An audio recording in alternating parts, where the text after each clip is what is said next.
Hello and welcome to another podcast episode. It's 6 o'clock in the morning and it's dark. Now then, the weather. Lashing with rain, absolutely lashing with rain. It's 10 degrees centigrade, which is 50 Fahrenheit, 96% humidity, and the pressure is really low, 976 millibars. 976, that is very, very low. The flag, well, it's dark, but it seems to be wrapped round the pole. No, it's coming from the west, a little bit of wind from the west. So that's not too bad. Do you remember I mentioned recently about getting emails from far-flung places? I said perhaps Ascension Island, Christmas Island. Well, I haven't had any from there, but Gail, lovely to hear from you from Cape Breton. Now, my geography's not too good. I looked that up. Cape Breton Island, Nova Scotia, Canada. And Gail says this past weekend, 60 inches of snow. That's 5 feet. I'm 6'2". Imagine 5 foot of snow at the weekend. With high winds and snow drifts 12 feet high. That's twice my height. Stone the crows. Our dusting of snow here, I thought that was pretty bad. No, we didn't have a dusting. I don't think we had anything, did we? Gail loves the stories, listens every week, which is good. Lovely to hear from you, Gail. So is there anyone else, any far-flung places? Not that Cape Breton Island is far-flung, but it's a bit different, isn't it? A bit different than the sort of normal places like Nottingham, London, Cornwall. Excellent. Lovely to hear from you, Gail. Thank you for that. Oh, one more thing before I forget. Gail says, do we have snowstorms here? I don't know, to be honest. How would you classify a snowstorm? Yeah, we have all these beasts from the east and Arctic blasts and freezing colder than Iceland and all this sort of thing going on. But I don't know about a snowstorm. Possibly, Gail, up in Scotland, to the north of the British Isles. They may have them up there, but I don't know. I'll have to look up the definition of a snowstorm to see exactly what that is. That's not something I've seen in all these ridiculous headlines we keep getting. So possibly we don't. I will look into it and let you know. Sophie, hello to you. Thanks for your email. You did something dreadful, you say. Something dreadful. What you did was back in the 70s, you said, you worked in a cake shop, bakery type thing, where they sold small cakes, not big birthday cakes, wedding cakes, all the small cakes, bath buns, what else are they called? Little pastries, things like that. And what you did, you had some leaflets printed and you put them into each customer's bag. So if someone came in, 2 almond slices, please, you'd serve them up with that. And you drop one of your leaflets, which you had hidden in your apron, into their paper bag, and off they went. Everyone's wondering what the leaflets were all about. Here's the thing.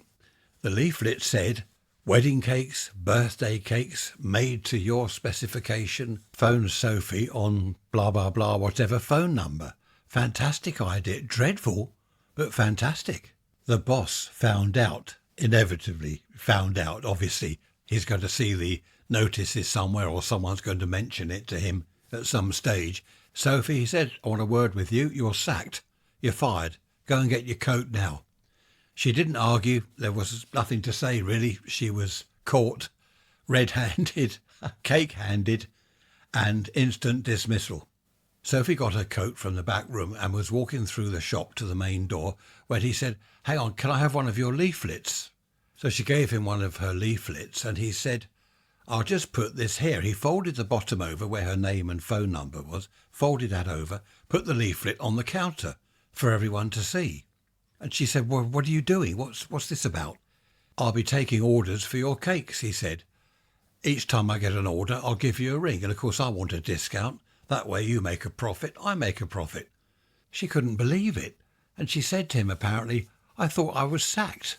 You want me to work for you? No, he said, you work for yourself. I will buy cakes from you at a discount and I will sell them. That's brilliant, Sophie. I like that idea. That was a dreadful thing to do. Getting free advertising like that from customers in his shop, all going off with one of your leaflets.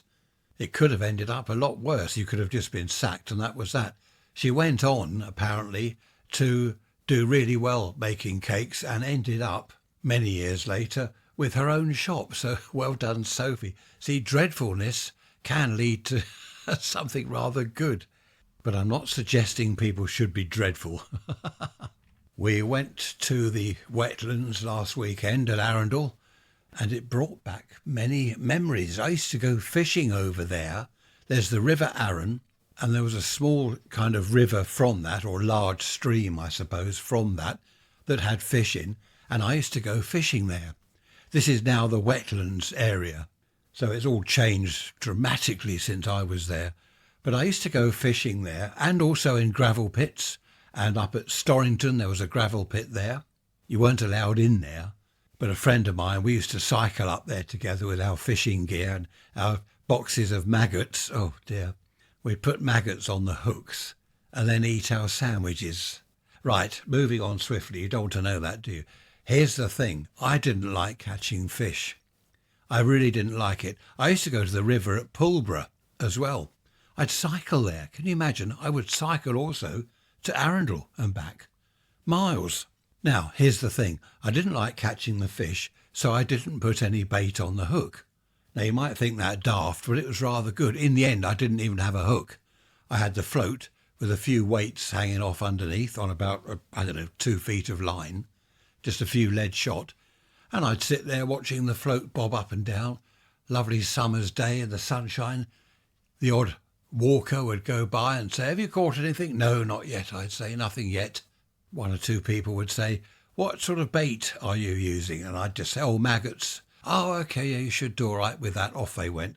I didn't even have a hook on the end of the line. I didn't like catching fish, but I loved sitting there by the lake or by the river, just enjoying the summer sunshine, the birds singing, the floats bobbing up and down. It was wonderful.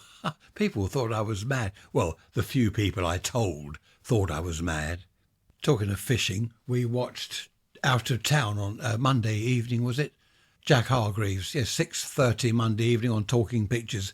Out of Town. They're going to show them every Monday now. Fantastic to watch that programme after all these years. 1980, I believe it was. I know I mentioned that in the midweek message, but I thought I'd mention that again in case you're interested and you've forgotten. 6:30, Talking Pictures, TV, whatever it's called. Really nice to see him. He wasn't fishing, he was out and about with his donkey. He bought a donkey that was very, very loud vocally, or whatever they do, all that noise. And he had the donkey's vocal cords operated on. So he still made a noise, but it wasn't so dreadful. And they showed you the operation, which wasn't very nice. He did warn people, we're going to show the operation, so look away now, sort of thing. Interesting, though. I used to like Jack Hargreaves. And the programme How he was on, wasn't he? How. Do you remember that? How. I can't do that. Along with, I can't remember their names. Fred Dinage was one, I think, wasn't he? Fred Dinage and a couple of others. I don't know. It was a long time ago. I just had a look on Google Maps. Worthing to Arundel is 11 miles. And if you're doing it on your bicycle, as I did, 59 minutes. So that's 1 hour. Hour there, hour back, round trip, 22 miles. How about that on my bike? Do you know, I reckon I was working this out the other day. I probably did at least 30 miles a week on my bike, if not more. Up to Pulborough. Well, how far is that? Brighton, that's what, 10 miles? From here, Brighton's about 10 miles.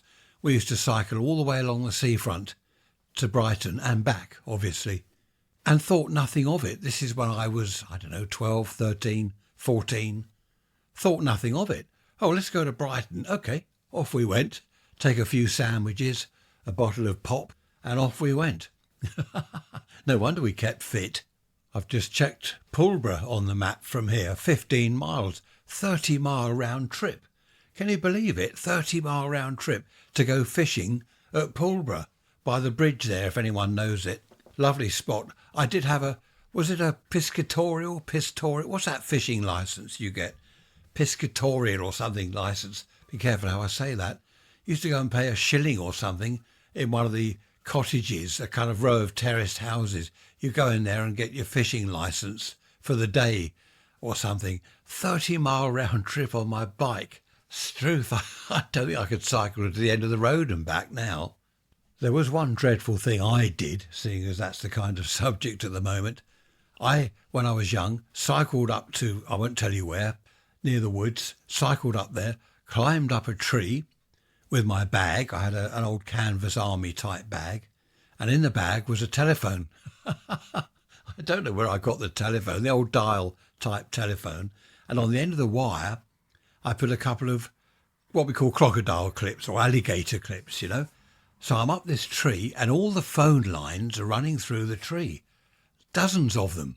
Do you remember all the old telegraph poles in the old days? Most of them ran alongside the railway line, didn't they? Fantastic. I used to love the phone lines. I'll tell you why, because up this tree, all the phone lines going through, I'd get these crocodile clips, clip them to each one to a different line, and you could hear people talking. And I'd have my phone and I'd be saying, hello. And you have perhaps a couple of ladies talking to each other and they'd say, who's that? And I'd say, oh, this is Fred here. How are you doing? Well, get off the line. We're having a conversation. Oh, can I listen? You know, I used to muck about. Was that dreadful? Probably against the law. Well, it was phone tapping, wasn't it?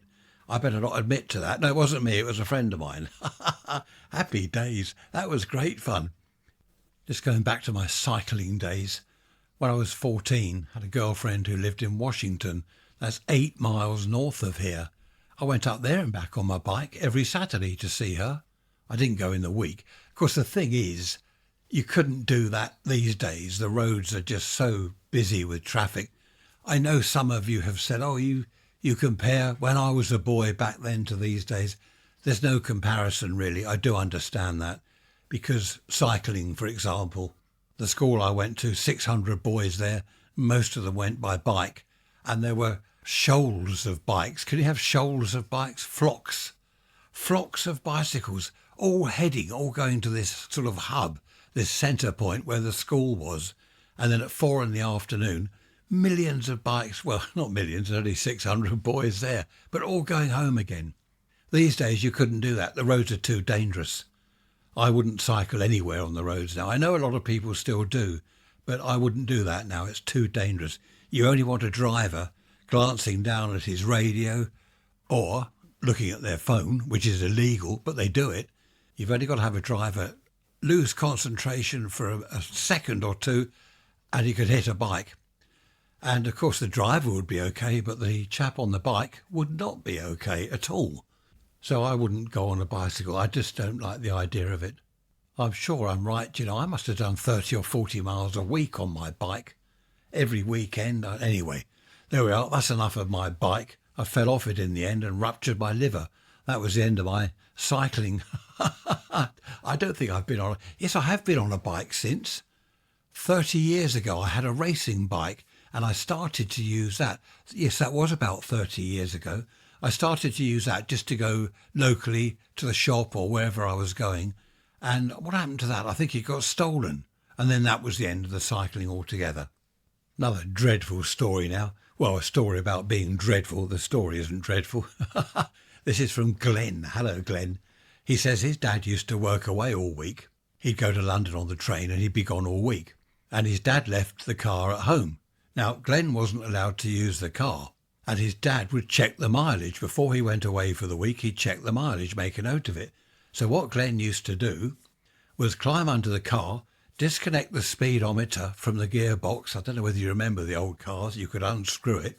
So the speedometer and the mileometer thing didn't work. And he'd borrow his dad's car. He'd be out every night, every night in the week, going here and there, taking mates out. And then the day his dad was due back, he'd park the car properly where his dad had left it, put the speedo cable back onto the gearbox, make sure all was okay, put the keys back where they belonged, and that was it. He put petrol in, by the way. He did mention that in his email. So that's good, Glenn. That is a dreadful thing. The trouble is he got caught. Again, it was inevitable, wasn't it? You can't do that and not get caught eventually. Apparently his mum just kept quiet. She made out that she knew nothing about it. Obviously she did. What happened was Glenn parked the car, made sure there was nothing in it, no telltale signs, did all that. His dad came back for the weekend, used the car and said, oh, the speedo's not working. Oops. Glenn had forgotten to screw the cable back onto the gearbox underneath the car. Of course, his dad had a look round, what's going on, saw the cable was off. It was obvious someone had unscrewed it. Well, it wasn't Glenn's mum, was it? She wouldn't be crawling under the car taking the cable off. It was Glenn. Obviously, Glenn got told off, a good telling off, and after that the car keys were hidden. Now, Glenn, you don't mention why the car keys were just left in the house. I would have hidden them somewhere if I'd been your dad. Mind you, you didn't need keys in the old days to get into a car and start the engine. I lost my keys once. I had an old Morris Oxford, lost the keys. Very easy to break into the car. You could just do that. And very easy, just lift the bonnet, clip a lead from here to here, from the coil to the battery, press the starter button under the bonnet, and off you go. Job done. You don't need a key, or didn't need a key back then. So that would have been a night. No, I'm putting bad ideas into people's heads now. Stone the crows. Got another dreadful one here to tell you. Ruby, lovely to hear from you. Ruby was married. I haven't got anything about ages or anything here or when this was, so Ruby was married and her husband was a bully, as some of them are. After 5 years of marriage, she started to have an affair. That is the dreadful bit, Ruby, isn't it? Naughty. And she'd been seeing this other chap for about a year. Her husband, he didn't hit her or anything like that. He was just a bit of a bully and miserable, apparently. Didn't want to go out, didn't want to go on holiday, didn't want to do anything, blah, blah, blah. Several people have said, what does blah, blah, blah mean? Because I'm often saying that. It means just sort of rubbish, rubbish, rubbish, on and on. So Ruby had been seeing this other chap for a year. And the other chap had a house. And he said, look, why don't you leave your husband and move in with me? So what Ruby did, she said to her husband, change of plan at work, I'm now having to work away. She was fairly high up, I think, in some company. They had offices around the country, apparently.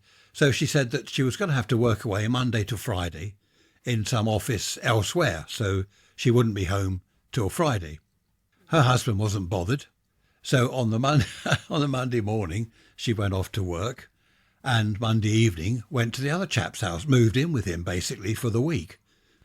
Come Friday, she went home to her husband. He didn't even ask how she'd got on or anything like that. She did this for several weeks. Husband wasn't at all bothered. Still didn't ask about how the job was going or when this weekly trip away was going to end. So one weekend she said to him, I'm moving out. Oh, right, okay. She packed all her stuff and she moved out. He didn't seem bothered at all. They didn't have children, which was a blessing, and the house was rented. So she just moved out and went to live with this other chap, and she never looked back. Apparently he just stayed in this rented house, and she's not sure what happened to him, lost contact, divorce eventually came through, and that was that. So that's a good one, Ruby. Well, is it good? I'm a bit sad for you. Did you say, was it 5 years of marriage and he was miserable? Some people are miserable, aren't they? You know how it is. You'll meet one person, and after you've had a chat for, say, 20 minutes, half an hour, you feel lifted, invigorated, pleased that you met them. Someone else, and you're thinking, oh dear, oh, I wish I hadn't met that. Oh dear, I feel awful. You go away depressed, in need of Valium. They don't do Valium anymore, do they? I think they call it something else. Thank you for that, Ruby. That's your dreadful thing that you did. I wonder when that was, and I wonder how old you were and how old you are now. None of your business, you're saying. OK, fair enough. Had an amateur radio friend pop in this morning to see me, wanted me to program on his radio, program in certain frequencies and stuff on the computer, which I did. And we were talking about when we first got into radio, and he asked me whether I collected things in the old days. Nothing to do with radio. Not quite sure how that cropped up, really.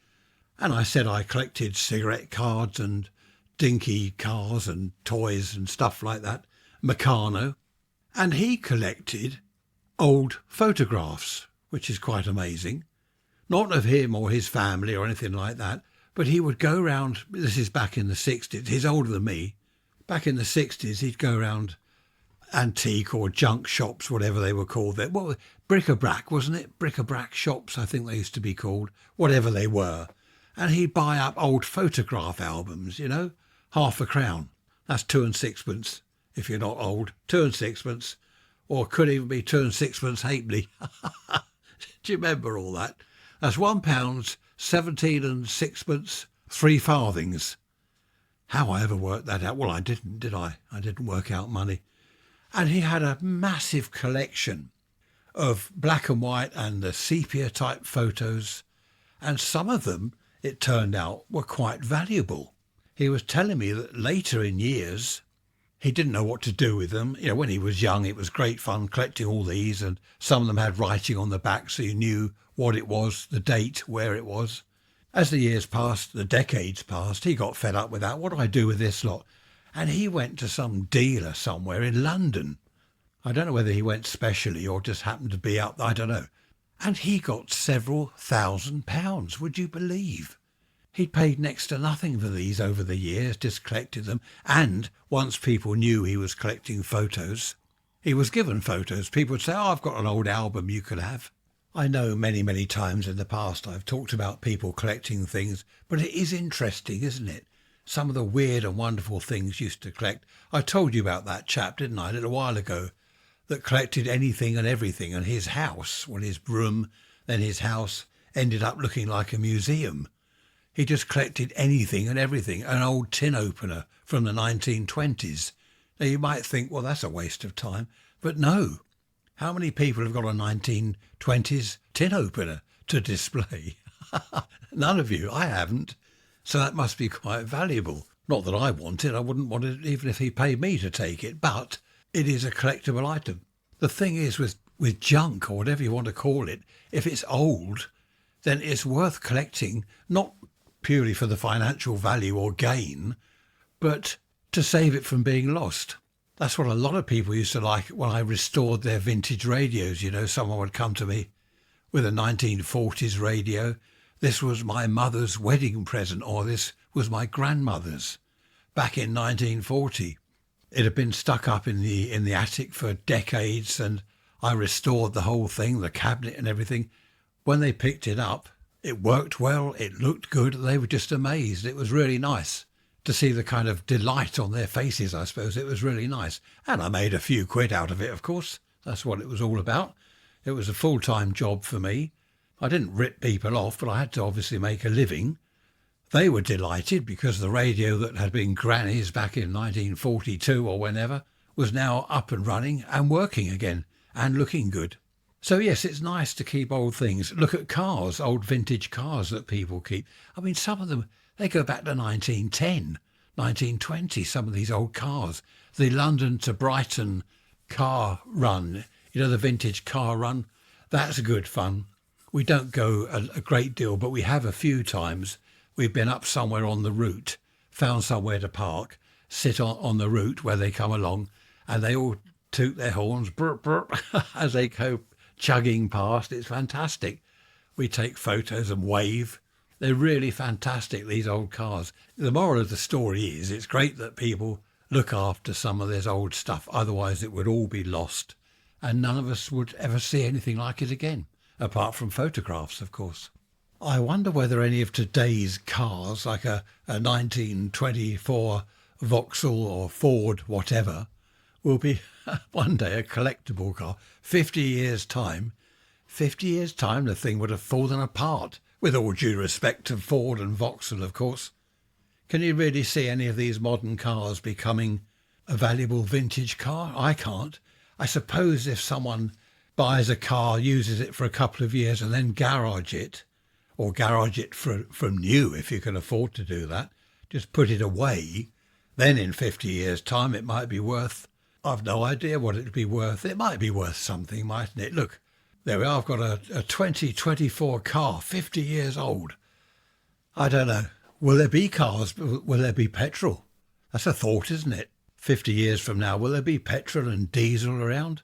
Probably not. It'll all be electric and goodness knows what. Well, I won't be here to see all the mess that's in the future, all the mess that's coming. Perhaps it won't be a mess. And if it is, well, our kids and their kids, well, they'll have to sort it all out, won't they? I dread to think. I dug a hole at the end of my parents' garden when I was about 12 years old. Quite a deep hole. It was going to be a camp. 4 feet by 4 feet, I suppose. And I'd gone down to probably 5 feet, chucked all the earth into a big pile. We had a very long garden, so, Dad wasn't bothered about that.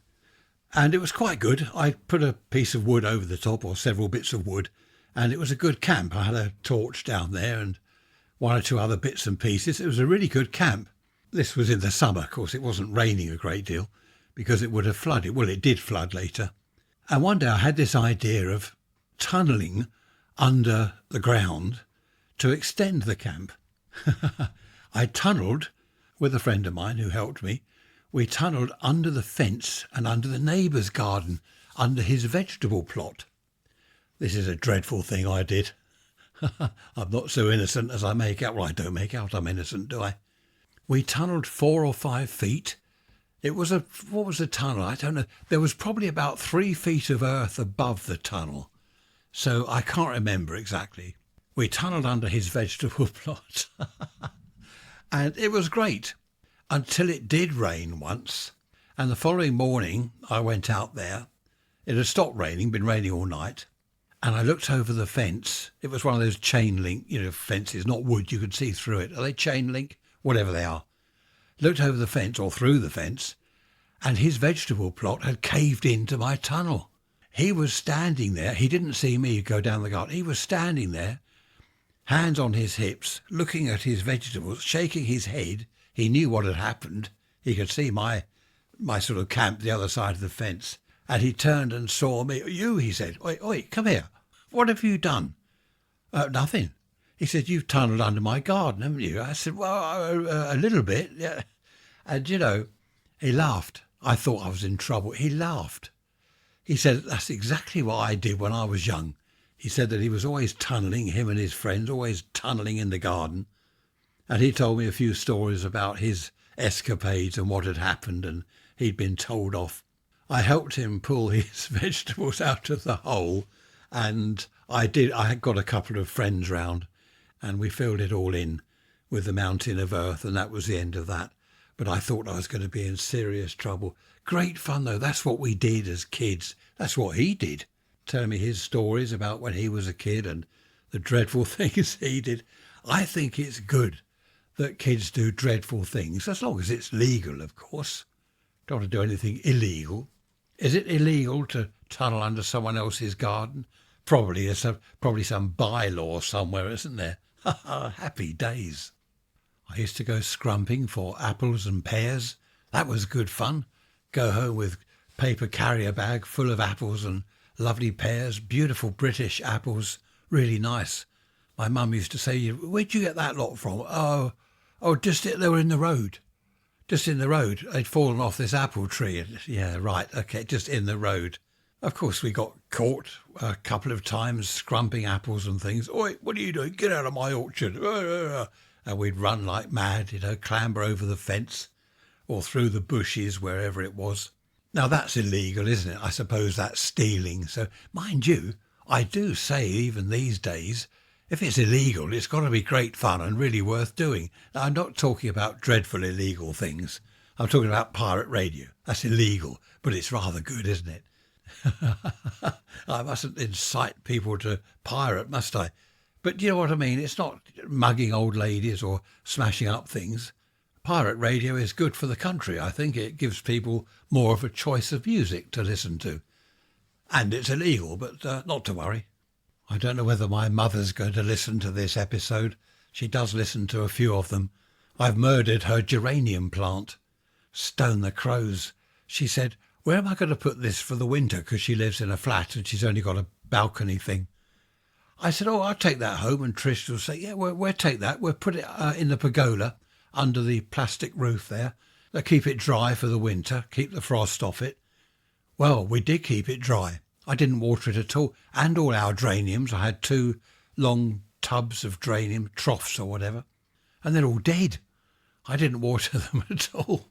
So what I'm going to have to do is, you see, this is naughty, isn't it? This is dreadful, murdering my mother's geranium plant. She hadn't had it long. I'm going to have to try and find a photo of it to see what colour it was, pink one or red one, whatever, and then buy a plant early spring and take it back to her. There we are. Look, you can put that on your patio now. I looked after it all the winter. That's lying, isn't it? I've murdered her plant and then I'm lying about it. Well, it's a white lie. Is it a white lie? I'm sure it's a white lie. But our geraniums all appear dead as well. I don't know whether I can save any of them. Hers was certainly dead. It had gone to dust in this bowl of dry soil. No, it's not funny. Well, if you're listening, Mum, I'm only joking. I didn't really kill it. Right, let's move on swiftly.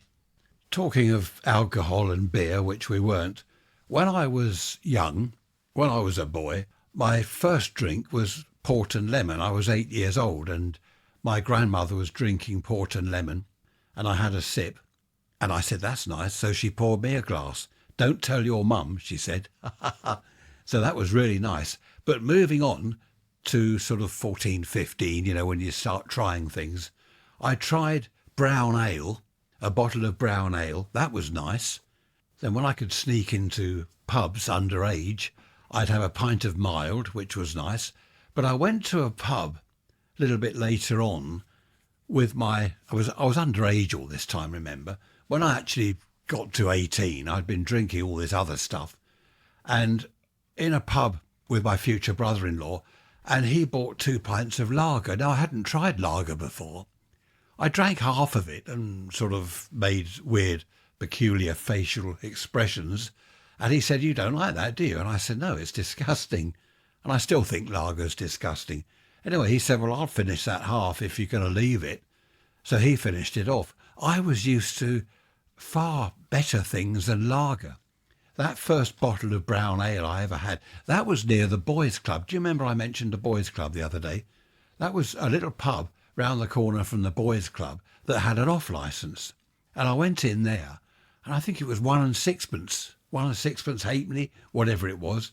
The chap served me. He could see I'm only about 13, 14. He didn't care. And I said, I'll have a bottle of beer. He said, what? He said, well, what beer do you want? And I said, well, that'll do, that there, bottle of brown ale. So he gave me that, even took the top off for me. He knew I'd come from the boys' club. He probably did quite well, I don't know. Anyway, I then got into things like bitter, draft bitter and real ales and stuff. Lager is just something that I've never particularly liked, although I must have had gallons and gallons of the stuff over the years. It's not something I like. It's fizzy and it bloats you and all this stuff. I don't know why I mentioned that. Something reminded me of that earlier, and I can't remember what it was. But there we are. I just remember my future brother-in-law, who now is my brother-in-law. Hello, Paul. I just remember him saying, you don't like that. So he finished I'd left half a pint. Happy days. Funny thing is with me, a lot of people like gin and vodka, all these different flavoured gins. I don't like any spirits at all. Don't like any of them. In the past, I've tried liqueurs. Was it Cointreau? Cointreau is kind of orange and it's just full of sugar. It's sticky. It's so sticky. It's like treacle. I don't like it. I don't like cocktails. All I like, really, are the beer, proper real ales, not even lager. I've tried gin, of course, and vodka and various other weird things. In the old days, it was, well, it probably still is, martini, Cinzano, all that stuff, rum. Don't like any of it. I'll stick to the bottles of real ale. I had one the other day, which was coffee stout. Now, that was strange. I've never had that before, coffee stout. I did drink it, but it was rather, I don't think it's something I would drink again. I think if I want a cup of coffee, I'll have coffee. Coffee stout is rather odd, but there are millions now of different bottles of real ale. My neighbour, excellent, gave me a box full of bottles for Christmas. I'm not sure whether the coffee stout was in that box, I can't remember. But they're all lovely, all these different names, all different flavours, fantastic. I like all that. I do love the real ales. Well, as I've said before, they're not technically real ale, are they? Because I think real ale is still fermenting in the barrel. Well, is that right when you pour it out? Yeah, I don't know. I'll have to find out. Add that to my list of things unknown. My son in North Carolina, he says, what do you want beer for? You don't need it. Now, I like perhaps a little bit of chocolate now and then, or cake. He says, no, you don't need that. Don't eat it because you don't need it. I suppose, is it wasted calories? Is that what they call it? I know I don't need a bottle of real ale, but it is rather nice. I won't tell him about that, though. I've got a fridge full. We've got a drinks cupboard with everything you could imagine in there, all the spirits and everything. Most of them come from around Christmas. You know, people bring beer on Boxing Day. They'll bring wine and beer and goodness knows what, bottles of gin and stuff. And it all goes in the cupboard after Christmas, what's left. And basically it stays there. So we've got a huge stock of alcohol that just stays there. We don't drink it. It's all right having a drink now and then, isn't it? But there's no point in getting, what's that word beginning with P? Oh yes, drunk, that's it. No point in doing that. Someone the other day mentioned smoking. They want to give up smoking. And they said, when did you give up? Well, it was 2008. So it's 16 years ago I stopped smoking. And they said, do you still fancy a cigarette now and then? I don't. But the funny thing is, sometimes, only sometimes, if I get a whiff of fresh smoke, I do think, oh, that's rather nice. I know it's absolutely dreadful smoking. I suppose, what did I smoke? 42 years. Started when I was about 15, 42 years of smoking. And fortunately, I got away with it. I don't have, emphysema and all these other weird things. I'm very lucky I got away with it. But that little, not an urge, whatever you'd call it, it's not an urge, but it's still there, not a yearning. But I do get the odd whiff of fresh tobacco smoke. And awful though it is, I think that is rather nice. What I do like is the smell of cannabis, someone smoking cannabis. That is lovely. Trish hates it. She doesn't like the smell of that at all. I like it. That takes me back to the 60s, when people around me smoked cannabis. Not me, of course, innocent as I was. Happy days. Very happy days on the cannabis. But that's interesting, though. So 16 years ago I stopped smoking, and even now I get the odd little sniff, and oh dear, let's not go into that. I'll go and buy some cigarettes. I'll tell you what, I don't know how people afford to smoke. I saw some the other day, £20 a packet. A packet of 20, that's £1 each. In the old days in the pub, someone would say, splash the ash, and you'd perhaps give 6 cigarettes away if you're in a group. That's £6. You can't do that now. I remember saying to people, do you realise these are now 20 pence each? So that's going back a bit. Now they're £1 each. I just don't know how people afford it, especially people. I knew a chap, 80 a day. 80. I mean, that's £80 a day, isn't it, if they're £1 each? How can you spend £80 a day on cigarettes? Well, he didn't, because I'm going back to the 60s, but that's a hell of a lot of money, isn't it, to go up in smoke? Mind you, the price of lager, talking to one of the sons-in-law the other day, up in London, he says it's now £10 a pint. In some places, it's more than that. So you go out for a couple of beers and you have a packet of cigarettes. Oh, you'd need a mortgage. You'd have to take out a mortgage. A few of us were talking about the price of food the other day, and Trish was saying that a lot of things have gone up, not just a little bit, a few pennies, but a lot. They've gone up a lot. Some things have almost doubled in price. Now, here's the thing. A lot of people say, oh, yeah, but if you're comparing to the 60s, the 50s, as I always am, that's different because the wages were different. This was different. You can't make the comparison. I know all that. It just seems that things these days are very expensive. You'd have to work out, wouldn't you, what the price, for example, of 20 cigarettes was back in the 50s and what the average wage was, and then do the same today to see the difference, the percentage and all that stuff. So really, people are right when they say to me, well, you can't make these comparisons. You shouldn't do that. They are right, I suppose, but there again, I'm right as well. Things are more expensive now than they used to be. That's something else that is odd. They keep on about the average wage. I forget what it is now. Is it something like 35,000, 30,000? How can that be average? Very few people earn that sort of money. Very few, what should I say, normal, ordinary people. You know, you work in a shop, you work in a garage, repairing cars. I don't know what you get. Maybe you're on 20, 25 grand. They're on about this average wage, which very few people are on. I suppose the people that are on a few million a year, they put the average right up. Footballers, for example, earning 100 grand a week, they take the average right up. So it's not a true average, really, is it? I've always thought that when they say, oh, the average wage is so-and-so. In the past, I've thought, well, I wouldn't mind that. I wouldn't mind being on the average wage. I'd be well off. I've just been online and looked up the average wage in the UK. One place says 28 grand, one says 35. So I don't know, I suppose you have to take the average of the averages. It's about 30 grand, I think. Most people centre it on somewhere around 30 grand. I don't want to overdo the stories about dreadful things, but I'm reminded of a friend of mine, Archie. Back in the 1960s, he was considerably older than me. He and his girlfriend were planning to get married. They both lived at home with their parents. They were saving like mad. They were engaged. Made a nice couple. I knew them both well. And one day I bumped into Archie and he said his girlfriend had left him for someone else. He was devastated, of course.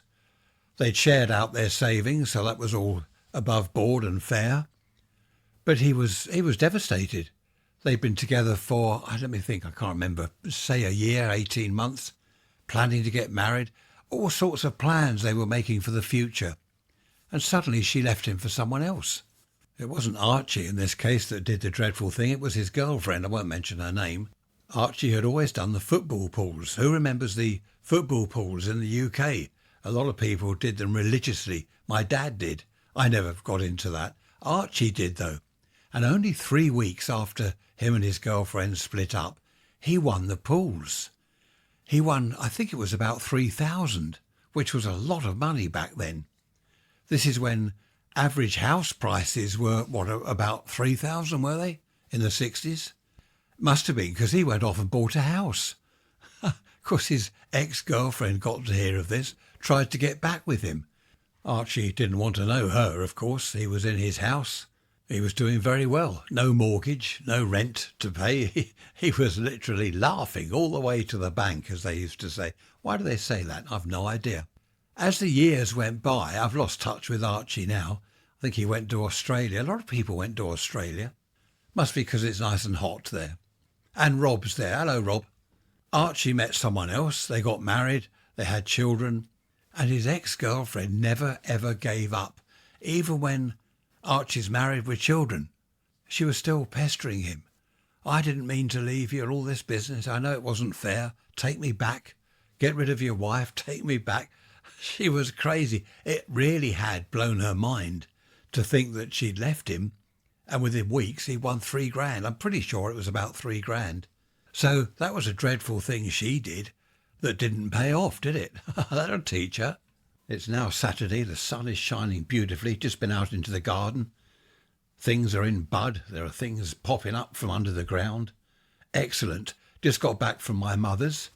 Trish did a bit of housework for her, and I had to own up about the geranium, the homicide.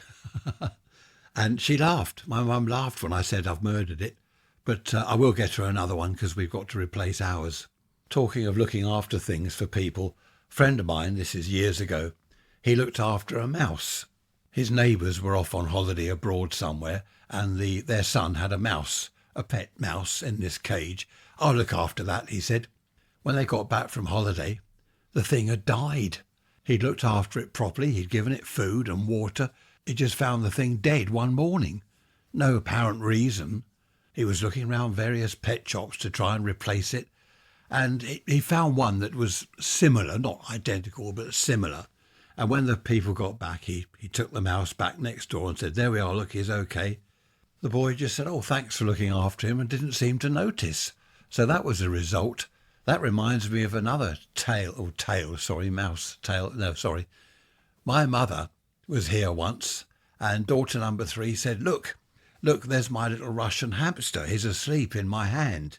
And my mother looked at him, and she thought, well, that's not sleeping. It's dead. It's passed away. And daughter number 3, she hadn't any idea. She carefully put him back in the cage. There we are. He's having a nice little sleep. My mother said to me, the thing's dead. And I said, yes, I know. We'll have to explain the things later. We did. We had a burial ceremony later that day. But that was sad. As my mum and I often do, we had a chat, good old chat about the old days We talked about the winter of 47. She was 14 years old. She remembers that. She was saying the snowflakes. Oh, this reminds me of you, Gail, with your 12-foot snowdrifts. My mother was saying in 1947 the snowflakes were huge. She said nothing like these fluffy little things we get these days. They were huge snowflakes. And the snow was very dry. Because very often it's wet, isn't it? It's more, well, not quite sleet, but, in between sleet and snow, wet snowflakes. Not nice. And I said to her, what about the floods afterwards? Because we saw the documentary. Floods everywhere. Poor people with their houses flooded. She said, oh, I didn't have floods where we were. I didn't hear about that. Now, here's the thing. I said to her, no, you probably wouldn't. All you had in 1947 was a radio and newspapers. No telly, no internet, no phone, no news flashes and your phone bleeping and your watch flashing up news, like mine does, every 5 minutes. News alert. So all they had was the newspaper, and she reckons that her dad didn't have newspapers. That's my granddad, of course. He didn't have newspapers. All they had was the radio. And the radio, the BBC Home Service, they would have had news at, say, 6 o'clock in the evening, perhaps midday, unlike today where it's 24-hour news stations on telly and radio. So she didn't hear of the floods. Because I was saying the documentary showed floods all over the country, houses, farm animals, livestock, just all killed. Because what could the farmers do? The fields are flooded, they're just become huge lakes, and the livestock died, basically drowned. And she knew nothing about that because there was no news as there is today. That's interesting. Well, I found it interesting anyway. These days, if the Prime Minister sneezes, it's all over the world within a second, isn't it? It's up on my watch. Prime Minister sneezes. Struth. Stone the rooks. The Prime Minister has sneezed. It's true though, isn't it? No matter what happens these days, within seconds it's flashed around the world. Unlike Pathé News, which I won't talk about because I've mentioned Pathé News a lot in the past, but briefly, they make a film, say in Egypt or wherever. That film's got to get back to London. It's got to be developed, blah, blah, blah. There's that blah, blah, blah again. Several people have said, what does that mean? It's like rhubarb, rhubarb, rhubarb. Have you heard that one? When you get extras on a film, they're shooting a film, okay, a certain scene, and you want some background noise of people talking. And apparently, I don't know how true this is, apparently what the extras would do is all sit there, say it's in a pub, and they're all saying rhubarb, rhubarb, rhubarb, rhubarb, rhubarb. And that is meant to sound like sort of background chatter. Does it sound like that? It doesn't at all, actually.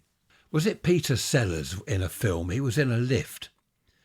No, I won't go on about that because it's a bit rude. But one of them made a rude noise. Well, that was the idea. You had to make a rude noise in the lift. And they said the way to do it is to say the word now. I wonder whether you remember this film. So one of them just said, no. And that was meant to sound like a rude noise. No. But it didn't work. And another thing, Ricky Gervais, I don't know why I'm off on all this. The outtakes of, do you remember Derek, the programme Derek with Ricky Gervais was Derek, was it a nursing home or retirement home, whatever? They're in this caravan and this outtake, I can't mention any of it. It was dreadful. But him and the other chap, the chap with the moustache, who was always on the treacle type lager, the sort of 12% proof lager. What's it called? I forget what it's called. Is it Carlsberg Extra or something? They were doing a scene in the caravan and Ricky Gervais just couldn't stop laughing. Every time he look up outtakes and caravan, Ricky Gervais on Derek, the programme was called, and in the end they couldn't include the scene in the programme because he just kept bursting out laughing. Anyway, that's enough. That's enough of that. I do like outtakes. I have said, haven't I, in the past that I'll include some outtakes on my podcasts. The trouble is that there aren't that many, because I don't really get interruptions, and if I do, I just delete that bit of audio, then carry on again afterwards. Say I get a phone call, I'll just stop and then carry on afterwards. There have been one or two occasions when I have mouthed an expletive or two if something has gone wrong with the computer, the mixer or something. What's going on here? And I might say, oh, crikey, or crumbs. Next time I say crumbs, then I'll include that outtake. My mother and I were talking, as I said, about the old days, and she mentioned the police. And I said to her that sometimes I'd play on a building site, with a few friends when I'm kind of 10, 11 years old. And he'd have a copper go by on his bicycle and he'd see us and stop. And, oi, you lot, get out of there. What's your name? What's your address? Get out of that building site.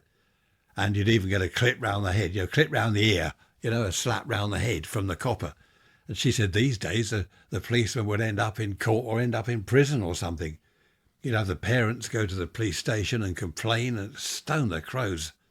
And as I said to her, the police, when we were told off by policemen, which wasn't that often when I was a kid, but every now and then you get caught doing something, well, like climbing over a new house that was being built.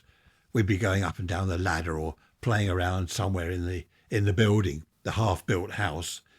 And he would stop us for our own safety. It was for our benefit, not that we were stealing or damaging, but it was for our benefit. That's why he would stop us. And that was rather nice. And as she said, people back then had a lot of respect for the police. And I did as a kid. I mean, obviously, don't get caught. But if you did get caught, oh, look out, here comes the copper. Now I'm in trouble. Same with the discipline in schools. That seems to have disappeared these days. In my day, when I was a boy, I got the cane. That was not funny, it hurt. I remember one Friday I got the cane for playing truant, one Friday afternoon. I was just sneaking out of school and the deputy head called me, "You boy, get back here." 6 of the best, and when I got home I had a look at my bum and there's marks, these cane marks, right, really did hurt. They're not called wealds, what are they called, welds? I don't know what they're called, but it hurt anyway. I spent the whole weekend barely able to sit down. But that was the way it was back then. I played truant, I got caught, I got the cane. End of. Changing the subject completely, there's talk now on the news about cars parking on pavements. I don't know whether that happens abroad. Does that happen in your country where you are? Here we park on the pavements. Well, I say we, I try not to. Sometimes you have no choice because it's a very narrow road and you've got cars either side. And if they parked just on the road, you couldn't get cars going through. It would just stop the flow of traffic. So what people do is put half their car on the pavement, 2 wheels on the pavement each side. That allows at least cars to go one way down the street. And they're talking about banning pavement parking. Now there's for and against. I'm not quite sure which side I'm on. I can see both sides of the argument. If you park on the pavement, the traffic can flow. But if you're in a wheelchair, you've got a pram, a pushchair, you can't get along the pavement because you've got parked cars taking up half the pavement. The sidewalk, as they call it in North Carolina and elsewhere in America. Anyway, here it's the pavement. If they ban pavement parking, the road's blocked. So what is the answer? I really don't know. I don't like cars on the pavements, but you can't always park on the road because you'll block the road. Apparently in Japan, is this true? I think my son told me this. There's no parking on the roads. Roads are for traffic, moving traffic. You don't park on the road. It's not a car park. I don't know how true that is. He told me that years ago. I will check with him. I know he's listening. I know he's listening to this podcast, so perhaps he can message me and let me know. Right, what else? We're coming up to, where are we? Coming up to the hour. Ray's Rants at protonmail.com.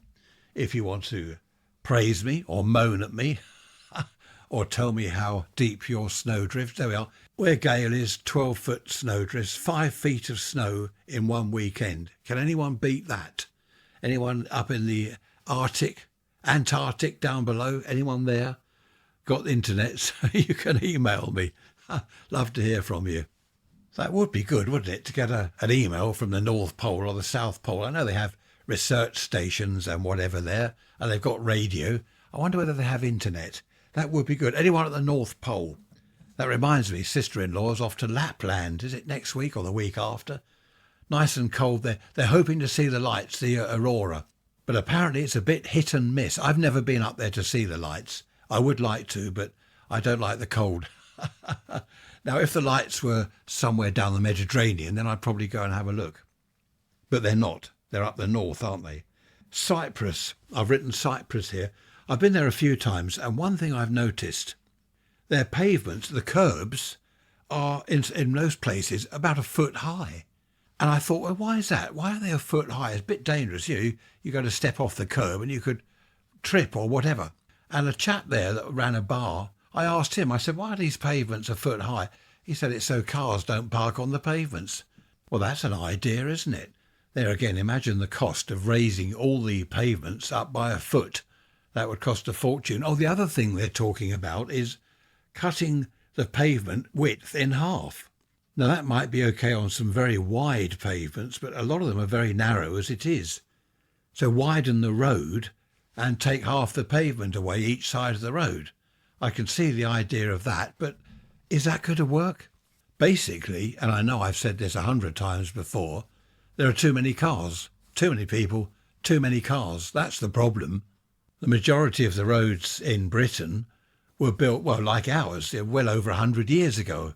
So it's narrow. It wasn't made for cars and lorries and all the traffic we have these days. It was made for a horse and cart. Hence, as I was talking about the other day, the turning circle. We've got 2 turning circles in our road where the horse can pull the cart round a full circle to go back the other way because he can't reverse. So a lot of the roads were built 100 years ago or more, and they just weren't designed for these massive lorries. We get huge lorries, even up our little road, delivering things or whatever they're doing. These roads just weren't designed for that. Trish and I were watching a documentary the other day about the M1 opening, the motorway, the M1. They showed the traffic from a bridge. The camera was on a bridge. They showed the traffic. There goes a Ford Anglia. There's a Ford Consul. Oh, look, a Vauxhall Victor or whatever it was. And there's sort of half a dozen cars going past. Oh, there comes another car. There goes a lorry. These days, gridlock, isn't it? It looks like a massive car park, especially the M25. Again, these motorways, the M1, it wasn't designed for the amount of cars and lorries. Most of the freight in the old days went by rail. Of course, they ripped up half the railway lines in the country, didn't they? Dr. Beeching, I can see his point. You're running a steam engine, putting a few carriages back and forth to some country village, I don't know, 3 or 4 times a day, and you might have a total of 5 passengers per day, paying sort of 1 6 halfpenny, and it's costing you 10 quid a day to run the thing. So, yeah, I can see his point, but it's a shame they ripped up the lines. They should have left them there. I think some of them have been replaced, but surely it makes sense to send all the freight by rail, which is what we had, to depots like we had here, Hove, just between here and Brighton. Hove had a goods yard where they had piles of coal and all this stuff. They were all delivered there, and then that was distributed locally. But the massive coal trains, all by rail, didn't clog up the roads, of course. Anyway, there we are. No point going on, is there? No point in moaning, as my mum always said. No point in moaning about something if you can't do anything about it. And she was right. But I'll still moan anyway. Well, you have to. Someone has to moan, otherwise nothing will get done. Mind you, nothing gets done even if you do moan. What's going to happen in the future? One wonders. That's another thing we were talking about, the future. What state are we going to leave the country in to our children? They'll have to sort it out, won't they? They'll have to deal with it. They'll look back and they'll think, stone the crows, what did our parents and grandparents have in mind when they did this or did that? Or rather, didn't do this and didn't do that. I have a note here. Music of the 60s. 2 or 3 of you have asked about the music of the 60s. Youngsters, that is, our younger listeners, of which we do have quite a few.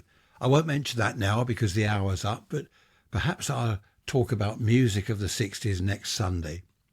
In the meantime, I will see you on Wednesday. Got the dentist. Tuesday. What is it? 9:45, 8:45? He'll be rubbing his hands together. Oh, look. Oh, here's Ray. Oh, and Tricia. Jolly good. I can now book my next summer's holiday. Now, what can I charge? How's your bank account, Ray? All right, is it? Jolly good show. Take a seat. I shall say no. Oh, you need a filling, a little bit of work. No, I should just say no, forget it. I'll wait till that tooth is bad, then you can rip it out. That way I only pay £5,000 instead of 10. Unhappy days. Seriously, life's good, isn't it? I shall see you on Wednesday. Don't forget to email me if you want to moan about anything. Or tell me to moan about something. Yes, suggest something I can moan about. I'm good at moaning. Ask Tricia. Take care. See you on Wednesday. Bye-bye for now.